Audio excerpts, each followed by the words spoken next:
ભાવનગર મનપા દ્વારા વહેલી સવારથી ડિમોલિશન હાથ ધરાયું। મનપા દ્વારા રોજ અગાઉ નોટિસ પાઠવેલ બે ધાર્મિક સ્થળોને દૂર કરવામાં આવ્યા। મનપા દ્વારા શહેરના પિંજારાવાડ અને રાણીકા નજીક બે ધાર્મિક દરગાહનું ડિમોલિશન હાથ ધર્યું। દરગાહનું ડિમોલિશન હાથ ધરતા સ્થાનિક લોકો દ્વારા ઉગ્ર આંદોલન કરવામાં આવ્યા। પોલીસનું ચુસ્ત બંદોબસ્ત સાથે મનપા દ્વારા ડિમોલિશન હાથ ધર્યું। ઉગ્ર આંદોલનના વિરોધ વચ્ચે પણ મનપા દ્વારા ડિમોલિશનની કામગીરી શરૂ કરી હતી।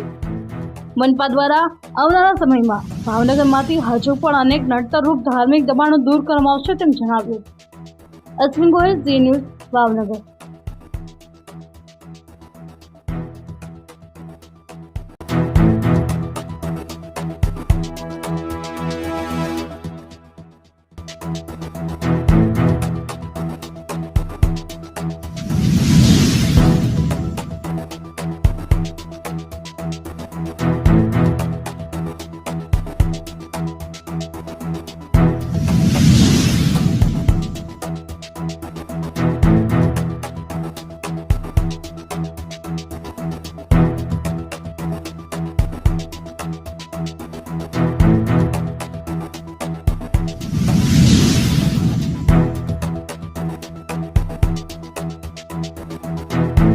सुरेंद्र सिंह राणा, दबाण हटाओ इंस्पेक्टर, भावनगर महानगरपालिका।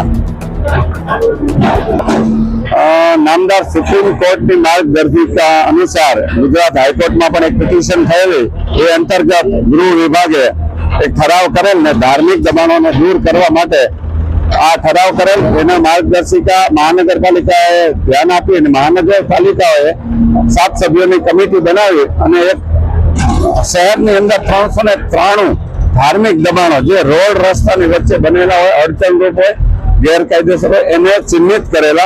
तेमांथी तेमाना ज बे दबाणो આજરોજ 9/1 ના રોજ પિંજારાવાડના નાકે મોતીગરની શેરી જે દબાણો દૂર કરેલ છે અને જગ્યા ખુલ્લી કરાવેલ છે। આ ધાર્મિક દબાણો કુલ 393 માંથી 25 જેટલા ધાર્મિક દબાણો દૂર થઈ ગયા છે। 368 હાલની સ્થિતિમાં યથાવત છે। આગામી દિવસોમાં પણ માર્ગદર્શિકા મુજબ જે નડતરરૂપ ધાર્મિક દબાણો છે એને દૂર કરવામાં